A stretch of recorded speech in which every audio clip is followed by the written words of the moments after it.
वालेकुम रहमतुल्लाहि व बरकातुहू।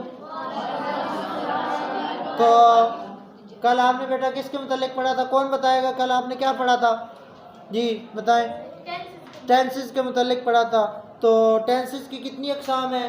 कितनी अक़साम है? तो टेंसेस की 3 अक़साम है। कौन कौन सी? प्रेजेंट, पास्ट और फ्यूचर। इसके बाद हमने पढ़ा था कि हर टेंस की मजीद 4 अक़साम है। कितनी अक़साम है? 4। कौन कौन सी? कौन बताएगा कौन कौन सी अक़साम है? 4 कौन सी अक़साम है? नाम कौन बताएगा? जी 4 अक़साम के नाम पढ़े थे। प्रेजेंट इंडेफिनिट टेंस पहला कौन सा था? प्रेजेंट। दूसरा कौन सा था? Present continuous tense. Present continuous tense. और तीसरा प्रेजेंट परफेक्ट टेंस।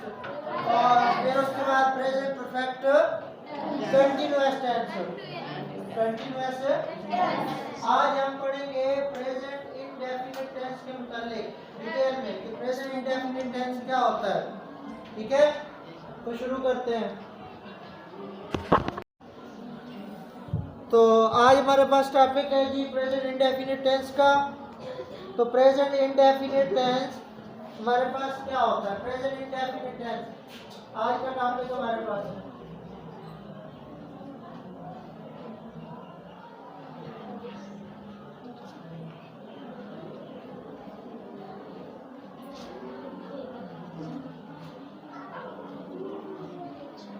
जी कल मैंने आपको इसकी पहचान और तरीक़ाकार के मुतालिक बताया था। प्रेजेंट इंडेफिनिट टेंस की पहचान क्या है हमारे पास? जी प्रेजेंट इंडेफिनिट टेंस में क्या आता है? शाबाश, पहचान बताई कि पहचान और तरीक़ाकार इसमें क्या होगा? शाबाश।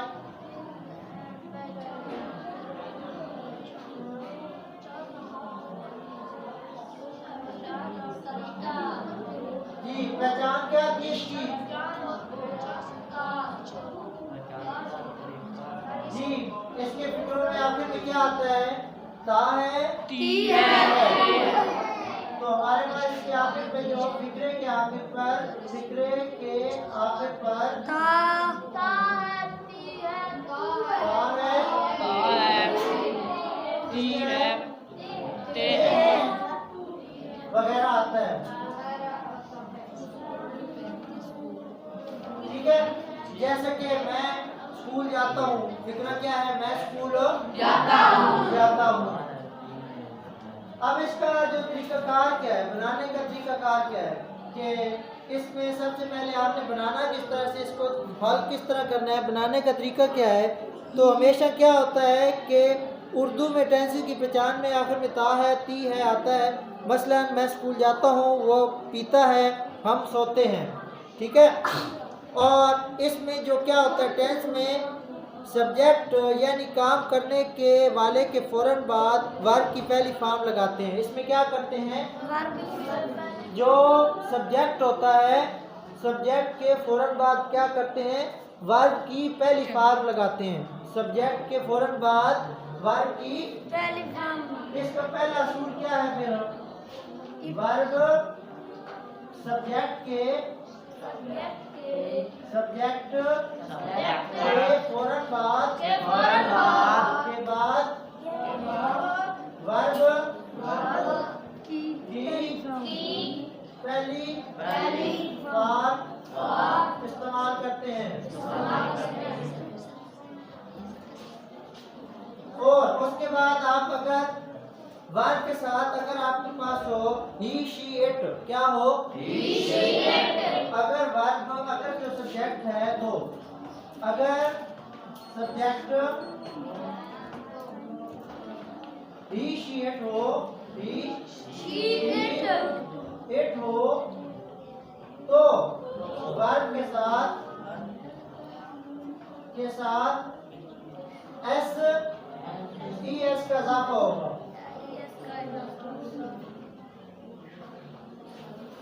तो क्या होगा? अगर सब्जेक्ट क्या हो? ही, शी, इट, वो इट, कोई इट का इस्तेमाल हो, तो क्या होगा, वर्ब के साथ क्या होगा, वर्ब के उसके साथ एस या एस के साथ वो स्कूल जाता है। जैसा कि वो क्या है, ही है, वो स्कूल जाता है। पर्सनल आपके पास क्या है, He go to school. तो वो स्कूल जाता है, वो स्कूल जाता है। अब क्या है, वो की जगह ही आएगा, जी सर। तो ही Go to school. गो। अब गो वर्ब है, गो क्या है, वर्ब है। तो वर्ब के साथ क्या करना है, एस या एस का इजाफा करना है। तो हमारे पास आ जाएगा goes to school, he goes to school. ठीक है। और अगर ही शी इट ना हो, मैं स्कूल जाता हूँ, सिंपल सादा लिख रहा हो, तो एस का इजाफा नहीं होगा, एस या एस का इजाफा नहीं होगा। तो हमारे पास क्या है, अगर इसी तरह अगर आपके पास यहाँ पे अगर आपके पास बाकी आओ, और मंफी जुमले बनाने के लिए क्या है, मंफी जुमले बनाने के लिए, मंफी जुमला बनाने के लिए जब मंफी फिक्रा बनाते हैं, तो मंफी जुमले बनाने के लिए, मंफी जुमला जुमले बनाने के लिए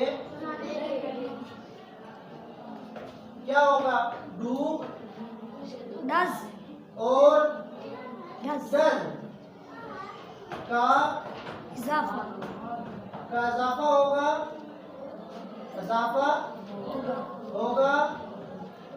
और he she it, he she it she it होने की सूरत में, होने की सूरत में की सूरत में वर्ब के साथ एस yes एस का का इजाफा होगा। खत्म हो जाएगा, खत्म हो जाएगा। अब मिसाल के तौर पे कैसे, जरा देखें।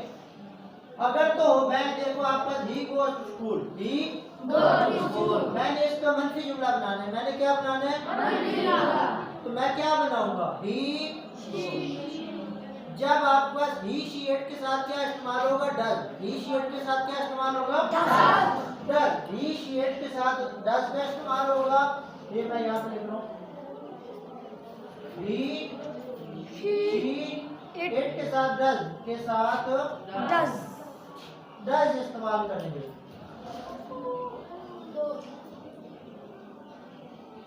कैसे, जैसे कि वो मेरे पास है, वो स्कूल नहीं जाता, वो स्कूल नहीं जाता है, वो स्कूल नहीं जाता है, वो स्कूल नहीं जाता है, वो स्कूल नहीं जाता नहीं जाता जाता है। अब इस सूरत में क्या आएगा, he वो। अब वो है, ही शी इट है, तो ही शी इट के साथ क्या लगना है, डज या डू लगना है, डज लगेगा। does लगेगा। और अगर हमारे पास ये मंफी फिक्रा ना होता, फिर क्या बनाते, ही गोज टू स्कूल। लेकिन अब हम क्या करेंगे, जो गोज के साथ एस था वो खत्म कर देंगे। अब लिखेंगे Does। कि he does not go to school, he does not go to school। तो हमारे पास फिक्रा क्या बनेगा, he does does go not to go to school। बात समझ आ गई। yes अगर हम कहें कि मैं स्कूल नहीं जाता, मैं स्कूल नहीं जाता मैं फिक्रा लिखता हूँ कि मैं स्कूल नहीं जाता मैं स्कूल नहीं जाता नहीं जाता। तो इस वक्त में क्या होगा, आई है, ही शी इट नहीं है, ही शी इट नहीं है। अब लफ्ज है आई का, तो मैं क्या लिखूंगा, आई के साथ हमेशा क्या होगा, आई के साथ डू लगेगा, तो डू के बाद नॉट लगेगा। I do not go to school तो क्या बनेगा, I do not school go go to school school. ठीक हो गया, I do not go to school. तो ये मंफी जुमले बनाने का फिक्र समझ आ गया। मंफी जुमले में क्या होगा कि अगर तो आपके पास फिक्रा हो ही शी इट, अगर आपके पास क्या हो ही शी इट हो, अगर आपका जुमला उसमें जो सब्जेक्ट है वो ही शी इट हो, तो क्या लगेगा, डज लगेगा। और अगर आपके पास जुमला आपके पास हो कि उसके पास आई हुई यू के साथ हो, तो आपका जो फिक्रा होगा वो आपके पास इस्तेमाल होगा कौन सा, आपके पास वो फिक्रा है, उसके साथ क्या लगेगा, डू लगेगा, और डू के बाद क्या लगेगा, नॉट लगेगा। अगर आपने इन्हीं जुमलों का बनाना है, आपने इन्हीं जुमलों का बनाना है सवालिया जुमले। क्या बनाने, सवालिया जुमले। कि मैंने सवाल पूछना है, क्या तुम स्कूल गए हो, क्या तुम स्कूल गए हो, क्या तुम स्कूल हो गए हो, क्या वो स्कूल जाता है, क्या वो स्कूल हो जाता है। तो क्या करेंगे हम, कैसे बनाएंगे सवालिया जुमला। हाँ जी, तो सवालिया बनाने के लिए हम क्या करेंगे, सवालिया जुमले के लिए हम ये जो डज और डू है ना, इसका इस्तेमाल डज और डू को शुरू में ले आएंगे, डज और डू को शुरू में ले आएंगे। शुरू में ले आएंगे, और साथ में ये नॉट खत्म हो जाएगा, तो हमारे पास सवालिया जुमला बन गया। जैसा कि क्या वो स्कूल जाता है, क्या वो स्कूल जाता है, तो क्या आएगा, does he go to school, does he go to school, क्या वो स्कूल जाता है। और मैं स्कूल, क्या मैं स्कूल जाता हूँ, do I go to school, do I go to school, क्या मैं स्कूल जाता हूँ। इसको क्या, अगर सवालिया जुमले हो, सवालिया बनाना हो, सवालिया जुमले बनाने के लिए ये आपका 5वां पॉइंट हो गया। आपके लिए डू डज को क्या करते हैं, को शुरू में ले आते हैं, शुरू में ले आते आते हैं।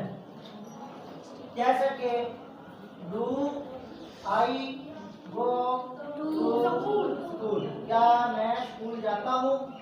इसके बाद आखिर में क्या आएगा, फिर सवालिया निशान आएगा, सवालिया निशान आएगा। तो ये था हमारे पास प्रेजेंट इंडेफिनिट टेंस। इसका जरा मुझे आप बताएं, इसकी पहचान क्या है, ता है, ये है, पहचान क्या है, हमारे पास इसके फिक्रे के आखिर में ता है, ती है, ये है। जबकि इसके और सब्जेक्ट के बाद वर्ब की पहली फॉर्म इस्तेमाल होती है। वर्ब की कितनी फॉर्म इस्तेमाल होती है, पहली। अगर सब्जेक्ट ही शी इट हो तो वर्ब के साथ एस या एस का इजाफा होगा। अगर क्या हो, ही शी इट हो तो वर्ब के साथ क्या लगेगा, एस या एस। ठीक है। और फिर जैसे कि मंफी जुमले बनाने के लिए क्या लगाते हैं, डू और डस लगाते हैं। डू किसके साथ लगाते हैं, आई के साथ। ठीक है, डू किसके साथ लगाते हैं, आई के साथ। जबकि डस किसके साथ लगाते हैं, he she it. He she it के साथ क्या लगाते हैं, डस लगाते हैं। ही शी इट के साथ क्या लगाते हैं, डस। और अगर ही शी इट हो डस लगाएं तो हमने ऊपर क्या लगाया था, एस या एस का इजाफा लगाया था। तो फिर जब डस लगा देंगे तो ऊपर इजाफा क्या कर देंगे, खत्म कर देंगे। तो हमारे पास वो फिक्रा कुछ इस तरह बन जाएगा, जिस तरह के he does not go to school, तो यहाँ पे वैसे होना था ही गोज टू स्कूल। तो यहाँ पे अब आपने डज लगा दिया तो इसलिए गो के साथ ये इसका क्या इजाफा हो गया, खत्म हो गया। और ये मनफी बनाने का तरीका। और अगर सवालिया बनाने हो तो क्या करेंगे, जो डज है, ये डू है, उसको शुरू में लेके आ जाएंगे तो वो फिक्रा आपका क्या बन जाएगा, सवालिया बन जाएगा। तो ये हमारे पास था प्रेजेंट इंडेफिनिट टेंस। ठीक है, थैंक यू सो मच।